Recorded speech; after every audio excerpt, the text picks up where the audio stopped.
Coach Chris, and I just wanted to welcome you today to our Champions Edge call from Building Champions with a lesson today that I'm excited to deliver, which is on 9 tips on improving your team performance. And if I had to rename the lesson after doing some review here the last few days, I would probably call it 9 tips to improve team performance from the trenches. And the reason I say that is, was last year, probably in about February, I had an opportunity to attend a father-daughter weekend up to British Columbia with my 28-year-old daughter, Lauren. And I was on the chairlift with her and just talking to her about her and her husband's business and how things were going and really what her goals and dreams in life were. And she'd shared with me that she wanted to be able to write a book someday. And that in that book, she really felt compelled to outline and share some lessons that she'd learned in a startup company that she felt like she never taught when she was in school. And so I took that information, kind of logged it in the back of my mind, and then 2 weeks later, I was with a great friend of mine, a former leader that I had the opportunity to work under for about 5 years, Michael Van Scott. And Michael and I had about 12 hours in the car together, and we were just talking about those things that we had learned over the course of our time in leadership positions within our organization. And Michael had just reminded me of some of the things that were important to him and that we had learned in relationship to our teams, really through trial and error. And then about a week and a half later, I received an article from my daughter from one of her competitors, which was their manifesto that talked about the lessons that they had learned through some difficult times during the shift in our economy.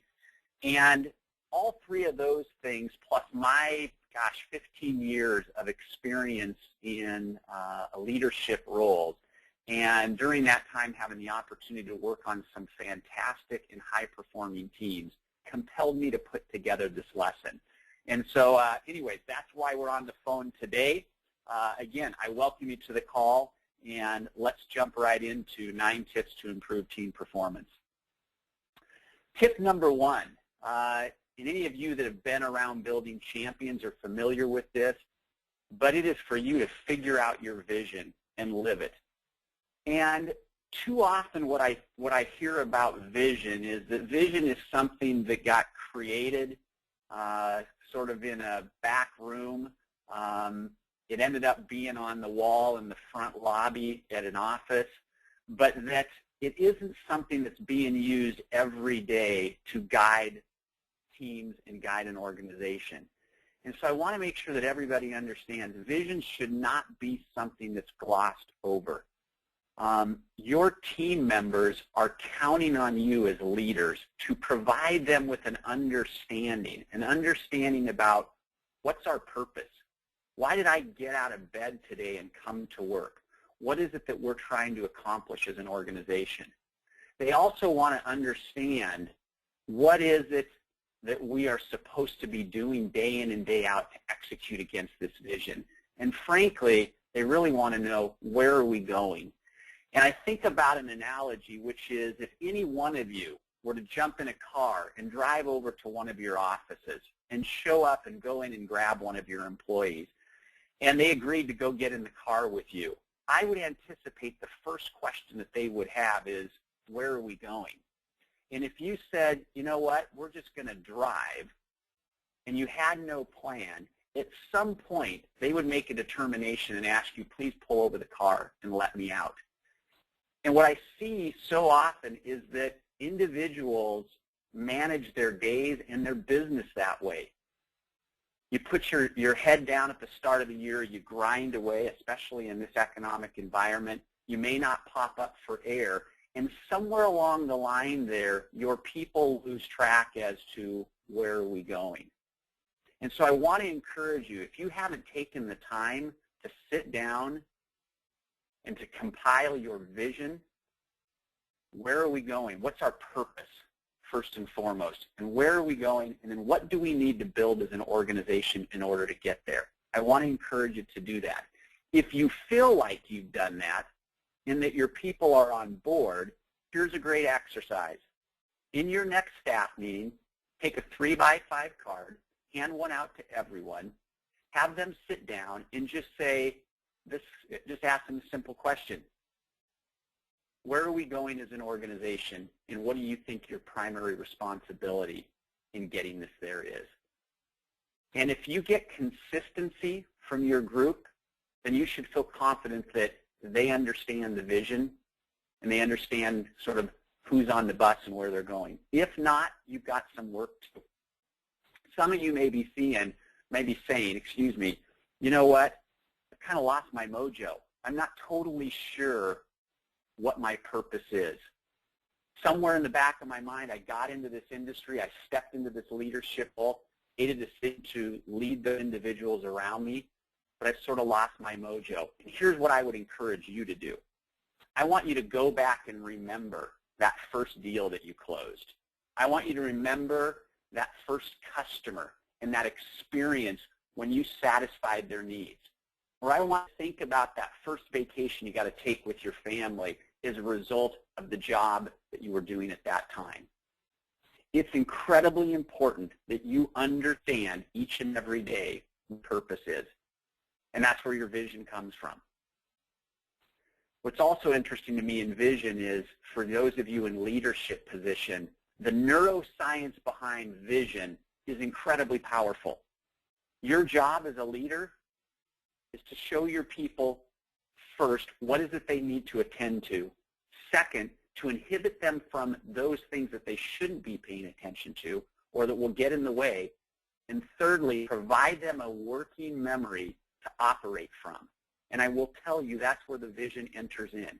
I see this demonstrated every single week at Building Champions.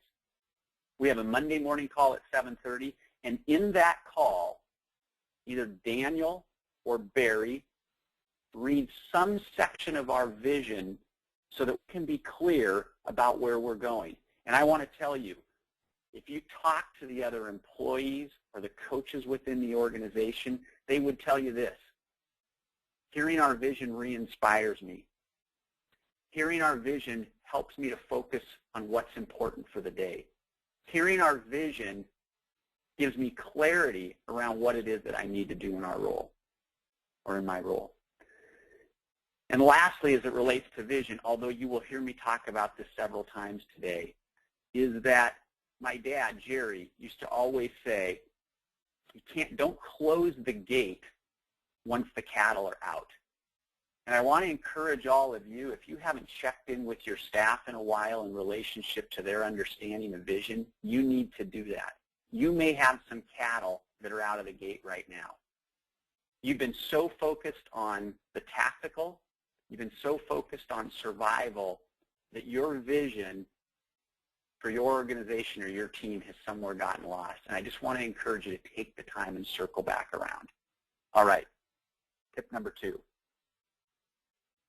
Your job is to be unique.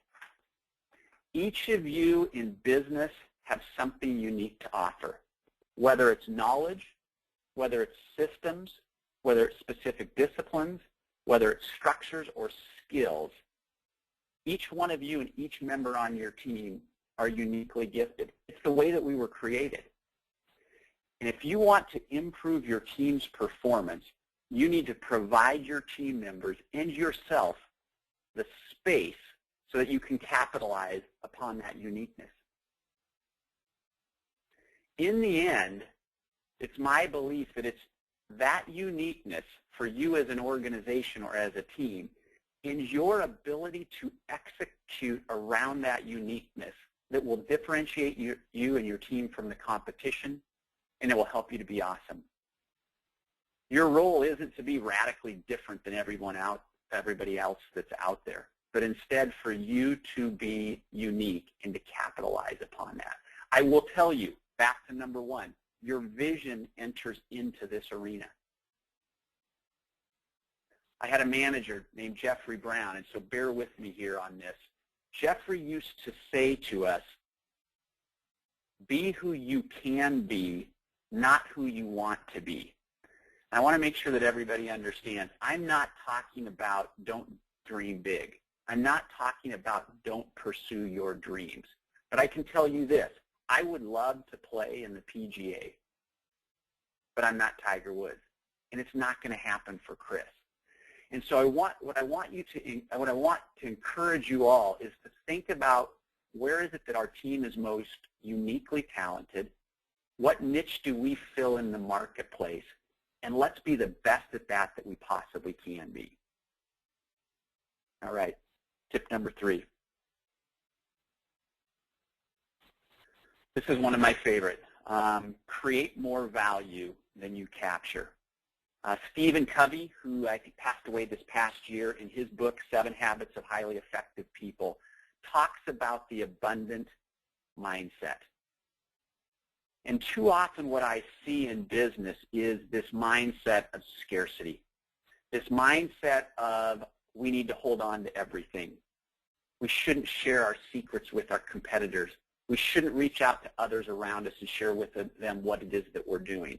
And I want to challenge you all today, if that's your mindset, that isn't attractive to other people. It's not attractive to your team members.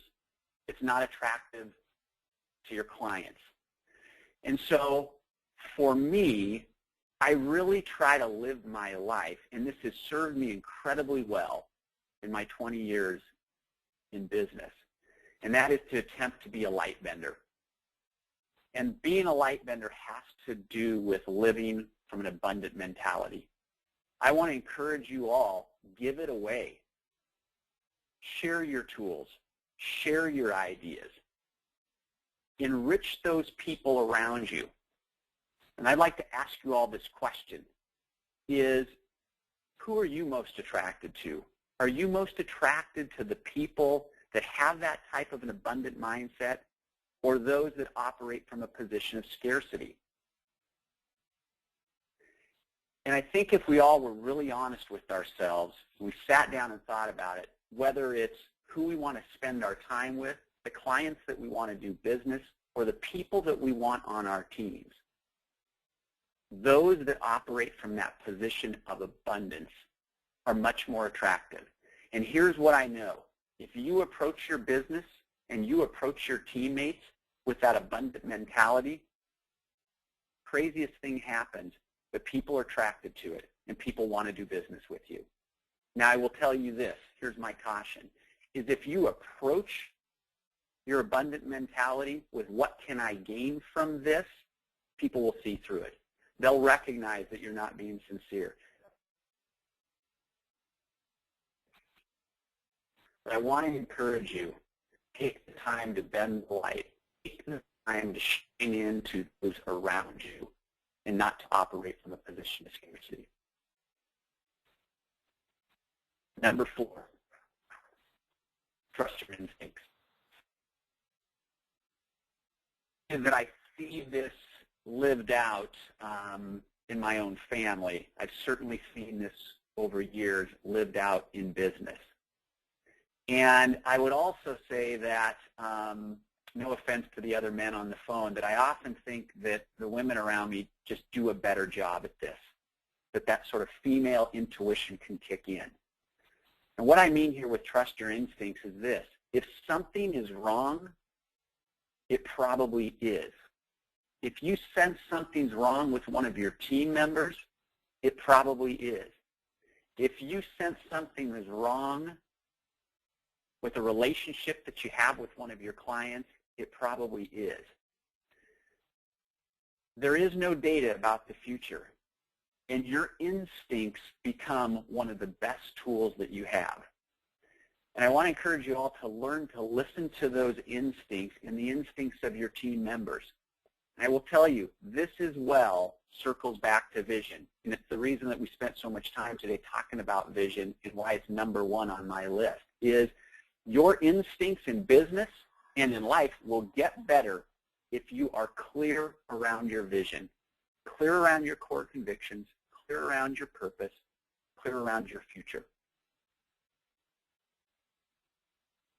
Number 5, be prepared to change your mind. What got you here won't get you there. It might get you part of the way, but it's not going to get you all of the way. I also like to think about just because you did something one way yesterday does not mean it's the right way to do it tomorrow. I can think of examples in the industry. I spent almost 20 years in the mortgage industry. People used to hand out flyers, shiny flyers on bright paper with interest rates, and stick them in real estate agents' offices. And I can guarantee you there's not an individual on the phone today or anybody out there in the industry that still does that today. And although that was a very productive strategy at one point, it no longer works today. And so I want to encourage you is make sure that you are willing to change your mind. There's those of you that think you're so good and so infallible that you're the only one that can make decisions. And what I want to ask of you is check your ego at the door. You have incredibly valuable people that you've surrounded yourself with who want to be able to share and who want to be able to pour into you and the success of your organization and your team. And my mind here goes to Patrick Lencioni's 5 dysfunctions of a team. And the second dysfunction is what's called the fear of conflict. And if you want to know whether or not you've got a healthy team today, a team that feels like they can challenge you, a team that feels like they have input, then you should ask yourself this question. When was the last time that we as a team disagreed on something and there was a spirited discussion that resulted in a change of direction? And as you sit here today, if you're finding that, wow, I can't remember the last time that that happened, if you're not getting pushback as a leader, or if you're a team member and you're not giving that type of feedback, your team today, I guarantee you, is not performing at its potential. Number 6, learn to say no. And here's where vision just comes right back in. What I know is that when you have clear vision and a clear understanding about who you are, where you're going, what your people belong to, you will learn to say no to some opportunities. And here's the amazing thing. When you say no to something, it gives you the ability to say yes to something else. And I think if you were all to take a few minutes and sit there and think, you can think of those examples in life where you notice something or notice someone as it related to a request. And lo and behold, right around the corner came another opportunity. This also has to do with that mindset of abundance and scarcity.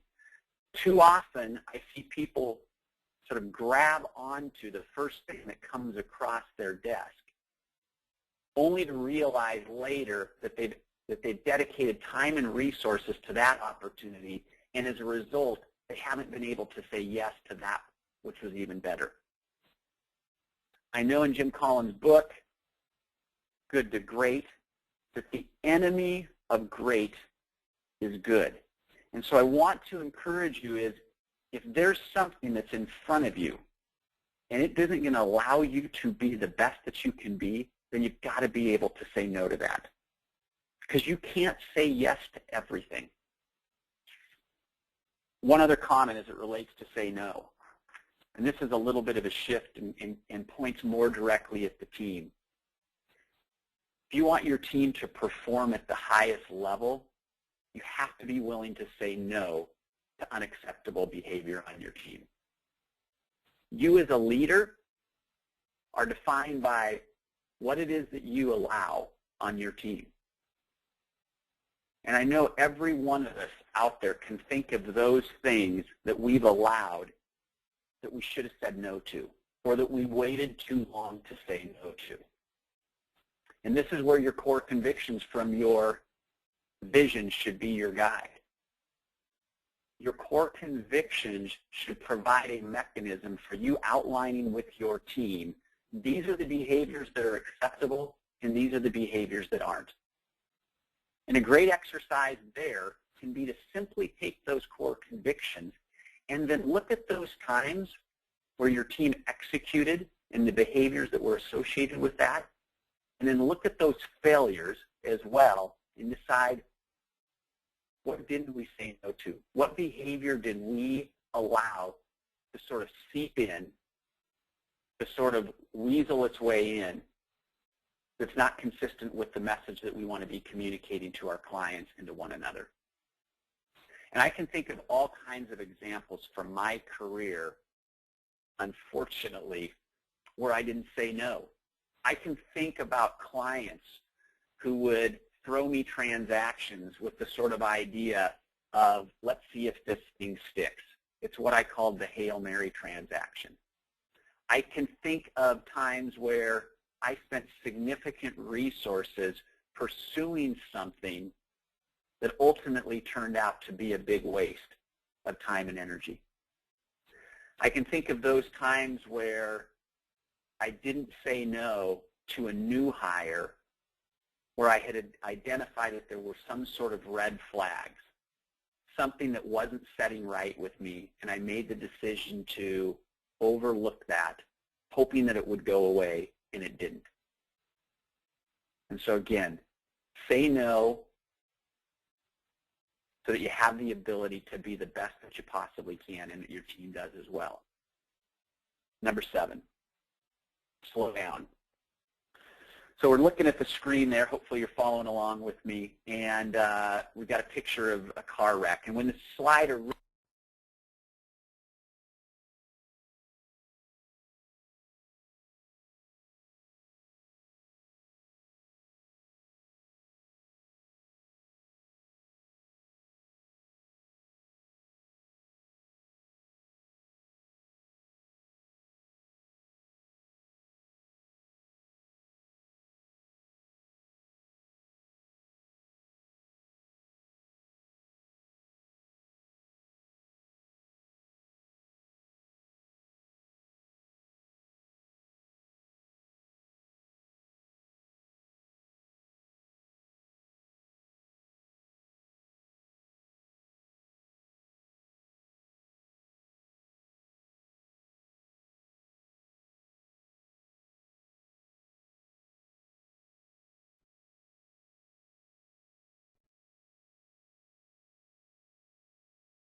Hey, everybody, I'm back. Hopefully you're all there. I'm not sure what happened there. The line got dropped. I apologize. So let's just keep rolling. Anyways, the idea here around slowing down is I recognize that in business that there are those times when responding quickly and decisively is important. And I'm not telling you that you shouldn't make those types of decisions. But in general, it's good to slow down. And what I want to talk about is, let's make sure that you're empowering your teammates to call a timeout. I want to make sure that you're walking the floor, that you're taking the time to get out from behind your desk and getting in front of your folks so you have the ability to understand what's on their mind. What are they seeing in the marketplace? What are they hearing from your customers? But what I really want to talk to you about from a slow down standpoint is this idea of on time. And I can remember a conversation that I had with Daniel Harkavy 10 years ago where he told me, Chris, your people are counting on you to do this. And what I mean about on time is you taking the opportunity as a leader to pull yourself up out of the weeds, to pull yourself, out of the trees, and to get up above the forest and look out into the future. To be spending time from a strategic standpoint, thinking about your business, reviewing your vision, understanding what resources you need in order to execute in the coming months and in the coming years. And I know from personal experience that for many of you, this can be an incredible challenge. I know for myself, the idea of taking on time, the idea of every day carving out an hour or 2 hours where I did nothing other than think about business from a strategic standpoint, or carving out a Friday once a month where I would be out of the office, there was some sort of guilt that went along with that. There was some sort of feeling that I'm not doing my job. How can I go out of the office and sit there and do nothing other than think? And I want to encourage you all two things. One, if you were to ask your teammates today, do you wish your leader would go and take some time to think about business, think about the direction of our team, of our organization, and to come back and report that to us, as opposed to what it is that they're doing now? I know from asking this question, not only of my team, but of other teams, it would be a resounding yes.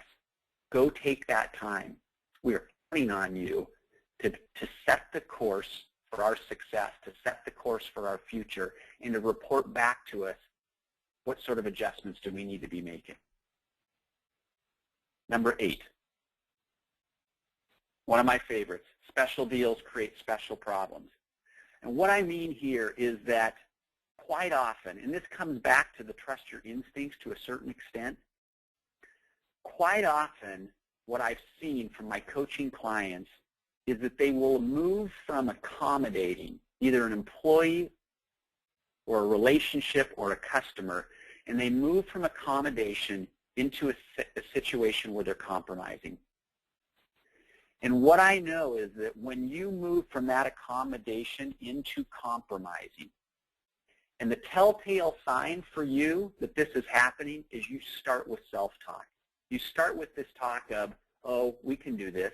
This will be fine. I don't need to worry about this. This is something that I should do. I really need this account, and I'm willing to make this adjustment. And again, there are those times where you're going to make accommodations. That's what you do in business. But as soon as you move and start to compromise against your core convictions, start to compromise against the agreements that you've made with your team about how you're going to behave, it will come back and bite you. You are much better to deal with that issue now, even though it may blow up the deal, it may blow up the new hire. You're much better to deal with it now because you will definitely deal with it later. So special deals create special problems. And we're in the home stretch. And the last tip for improving team performance is what I call the 100% mindset. And what I mean in the 100% mindset quickly is twofold. The first piece is what I call the 100% question, and the second is what I call 100% accountability. The 100% question is something that you as a leader and each one of your team members should be asking yourself every day. And it's this.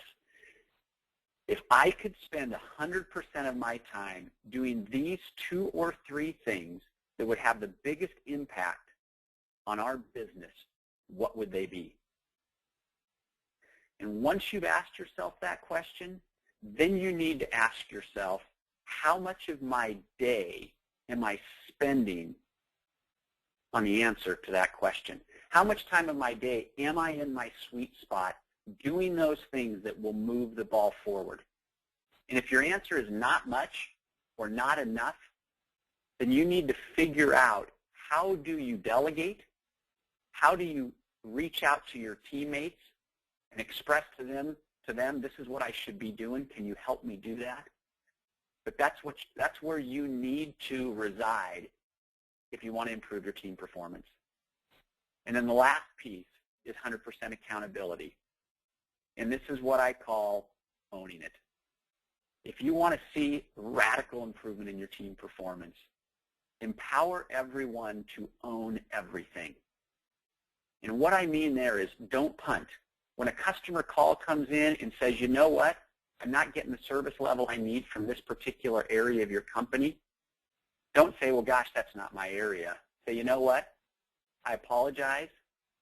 That group reports to me, and I take 100% responsibility for their actions in coming up with a solution. And here's what I know. If you and your team members take that type of approach, that empowerment is so freeing. That empowerment is so inspiring. That empowerment will turn into a results-driven organization that gets things done, as opposed to a company that just wants to pass the buck. I thank you for your time today. You've got my email here, chris@buildingchampions.com. If you have any questions or any comments, want to reach out to me, I would encourage you to do so. Thanks so much. I apologize for the audio difficulty. Hopefully we didn't lose too many people, and I hope that you have a great rest of the week, and happy Thanksgiving to you and your families. Take care.